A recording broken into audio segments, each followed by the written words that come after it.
Hello everyone, myself Krishna Priyanka, faculty of the Knowledge Institute of Nursing, and today we'll learn about the vaginal carcinoma. So the cancer of the vagina. So it is a primary and the secondary. So primary incidence means in the incidence of the primary vaginal carcinoma is very rare, about 0.6 per uh, 1 lakh women in constitute about 1% of genital malignancy. So most of the primary incidence આપણે બહુ rare કન્ડિશનની જ અંદર જોવા મળે છે. એનો જે rate છે 0.6 પર જે 1 લાખ વુમન છે બહુ જ ઓછો કહેવાય. સો 1% જેટલી જ આપણને જેનેટલ મેલિગ્નન્સી એની અંદર જોવા મળતી હોય છે. The primary vaginal carcinoma should be fulfill the following criteria. So primary site, the growth of the vagina. So primary જે vaginal site છે એની પર એનો growth થાય છે. Cervix and the vulva must not be included. તો આની અંદર involve નથી થતા cervix અને vulva. There must not be clinical evidence of the metastatic disease. તો અહીંયા કોઈ આપણને cancerous disease જેવા chances આપણને જોવા મળતા નથી. About the etiology. So exact etiology is unknown. Following factors are often related. So human papilloma virus may have a causal relationship. તો અહીંયા human papilloma virus ના કારણે થઈને then progression from the vaginal intraepithelial neoplasma. So neoplasia. So એના કારણે થઈને જે vaginal intraepithelial neoplasia છે એના કારણે થઈને અહીંયા આપણને જે vaginal carcinoma છે જોવા મળે છે. Women with the history of the cervical cancer. So and જો cervical cancer હોય તો diethyl stilbestrone એટલે કે DES related with the clear carcinoma of the vagina. And this found in those who had history of the intrauterine exposure to the diethyl stilbestrone. So જે diethyl stilbestrone છે એક injectable એક એવી એક ડાય છે કે જેના કારણે થઈને જો કદાચ કોઈ એવી પેશન્ટની કોઈ હિસ્ટ્રી હોય કે જેની અંદર ઇન્ટ્રાયુટરન એક્સપોઝ કરવામાં આવ્યું હોય તો એવા કન્ડિશનની અંદર એવા પેશન્ટની અંદર આપણને આ વજાઇનલ કાર્સિનોમા જોવા મળે છે.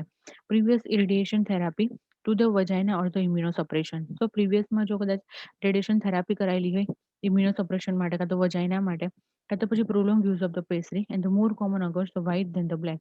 તો મોસ્ટ વધારે પડતું એ વ્હાઇટ વુમનની અંદર બ્લેક કરતા વ્હાઇટ વુમનની અંદર આ વધારે જોવા મળે છે. તો ઇટિયોલોજી થઈ કે human papilloma virus then vaginal intraepithelial neoplasia, history of the cervical cancer, diethyl stilbestrone, radiation therapy, use of the pastry, and white than the black woman. About the pathology, so site, the common size of the upper third of the posterior wall. તો વજાઇનલી જે upper third posterior wall છે એની અંદર આ infection વધારે જોવા મળતું હોય છે. જો આપણે નીકળાઈને જોઈએ તો આપણે અલ્સરેટિવ અને ફંગેટિવ જોવા મળે. The histopathology છે કે squamous cell carcinoma account for more than 19% of cases. The rest are adenocarcinoma, melanoma, fibrocarcinoma, bostrioid, and the malignant mesk મુલેરિયન tumours. તો અહીંયા જે સ્કોમસ સેલ કાર્સિનોમા છે એ આપણે 19% ઓફ કેસીસની અંદર જોવા મળે છે. બાકી બધા રેર હોય છે કે એડિનોકાર્સિનોમા છે, મેલેનોમા છે, ફાઇબ્રોકાર્સિનોમા છે, સાર્કોમા છે, ઇવન મેલિગ્નન્ટ છે. જે બધા ટ્યુમર્સ જે આપણને બહુ ઓછા જોવા મળે છે. વધારે પડતું આપણને જોવા મળે છે જે સ્ક્વેમસ સેલ કાર્સિનોમા હોય છે. Spread it by the direct continuity by the lymphatic and the rarely blood borne. તો વધારે પડતું જે સ્પ્રેડ થતું ડાયરેક્ટ આપણે જે એકબીજાને ટચ થતું હોય એના કારણે થઈને લિમ્ફેટિક સિસ્ટમના કારણે થઈને કાં તો પછી જે બ્લડ બ્રોન થતું હોય એના કારણે થઈને. And ignonofemoral lymph nodes and the pelvic lymph nodes are commonly involved. તો આની અંદર જે ઇન્વોલ્વ થતી હોય છે ignonofemoral lymph nodes છે અને pelvic lymph nodes છે એ આ ઇન્વોલ્વ થતી હોય છે. And hematogenic spread involve the lungs, liver and the bone. તો કદાચ જો હિમેટોલોજીકલના કારણે હિમેટોલોજીના કારણે જે સ્પ્રેડ થતું હોય તો એ લંગ્સને પણ ઇન્વોલ્વ કરે છે, લીવરને પણ કરે છે અને બોનને પણ ઇન્વોલ્વ કરે છે. About the clinical features, the mean age of the patient is about 55 years. So most of the 55 yearsની એજની અંદર આપણને જોવા મળતું હોય છે.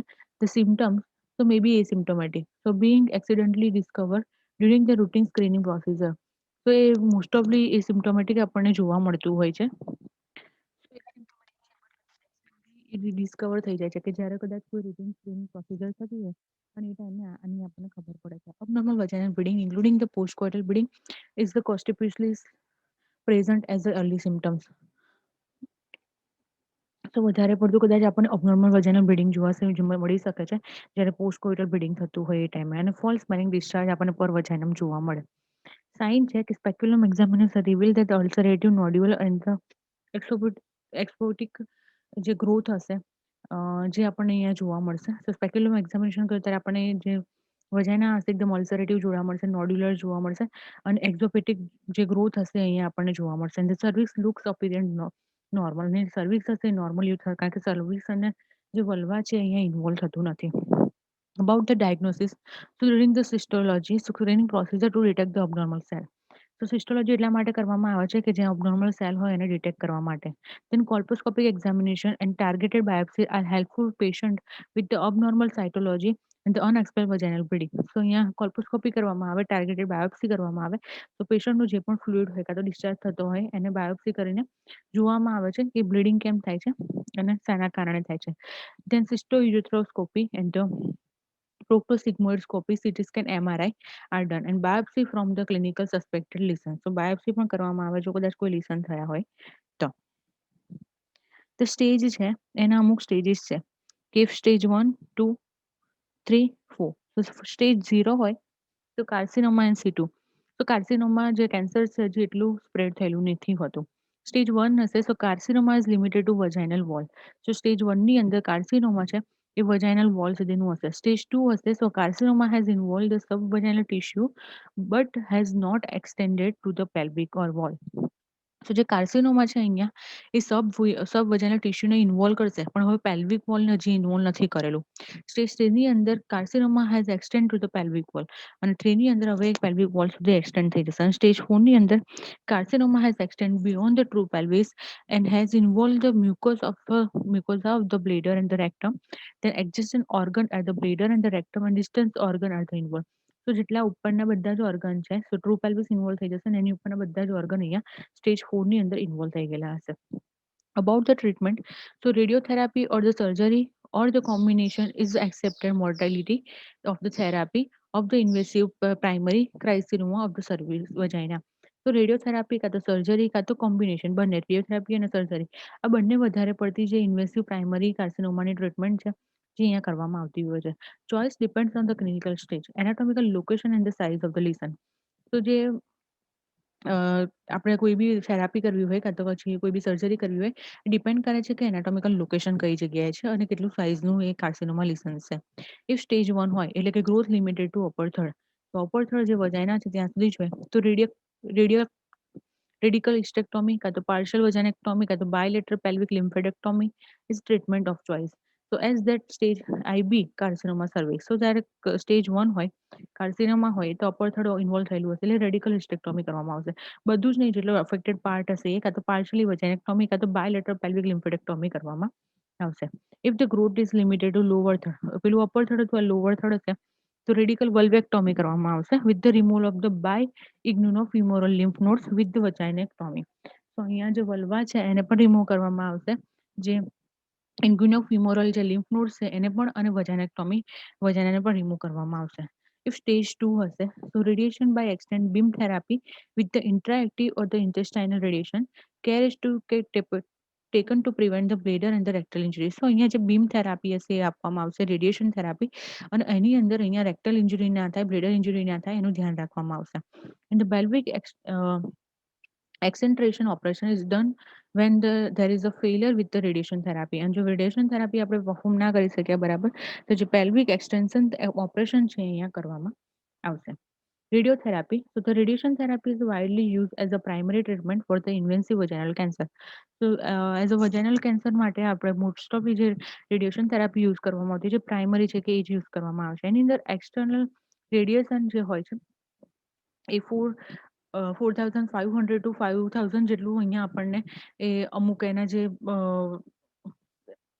રીતના અમુક એનાટોમિકલ જે રીતના લિસન્સ હશે એ પ્રમાણે અહીંયા એને પ્રોવાઈડ કરવામાં આવશે અને એ રીતના એ જે પણ સ્કાર થયેલો હશે એને અહીંયા રિડ્યુસ કરશે. એડિશનલી જો ડિલિવર કરવામાં આવે તો તો એની અંદર બ્રેકીથેરાપી હશે કે જે શું કરશે કે એની અંદર ઇરિડિયમ છે અને કોલાબ્લેટ છે તો એ બધું શું કરશે એને બ્રેકડાઉન કરી દેશે અને ટેલિથેરાપી હશે તે રિડ્યુસ ધ ટ્યુમરનો જે વોલ્યુમ હશે એ રિડ્યુસ કરી દેશે અને કોમ્પ્લિકેશન આથી થઈ શકે છે કે વજાઇનલ સ્ટેનોસિસ થઈ શકે છે બ્લેડર અને ફિસ્ટુલા થવાની ચાન્સીસ છે. એનું ક્યોર રેટ છે સો overall 5 year survival rate range from the 80% of the stage 1 disease to 10% of the stage 4. તો ઓવરઓલ જે 5 year survival rate હોય કે આવું ટ્રીટમેન્ટ કર્યા પછી 5 વર્ષ સુધી તો એ રહે જ બટ 80% વધારે બધા ચાન્સીસ સ્ટેજ 1 હોય તો અને 10% ચાન્સીસ છે સ્ટેજ 4 હોય તો. Clear cell adenocarcinoma. So primary vaginal adenocarcinoma is rare. This is found in the adolescent girl who have who have had history of the intrauterine exposure to diethyl stilbestrol in first trimester of the pregnancy.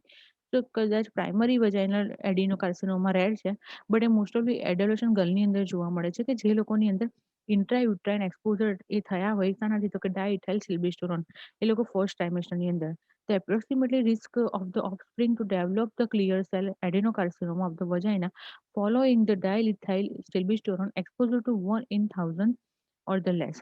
And these patients are more likely to develop vaginal adenosis, but the rarely clear cell adenocarcinoma. The lesions usually involves the upper third of the anterior vaginal wall, and the cervix may also be involved. About the treatment is a radical hysterectomy, vaginectomy with the pelvic lymphadenectomy. It is treatment of the choice, and the radiotherapy is a reserve of the advanced cases. And the secondary vaginal malignancy followed the carcinoma of the vulva, cervix, urethra by the direct spread. And the metastasis in the lower third of the anterior vaginal wall and vault occurs in the case of the carcinoma, endometrial carcinoma. So it's all about the vaginal carcinoma.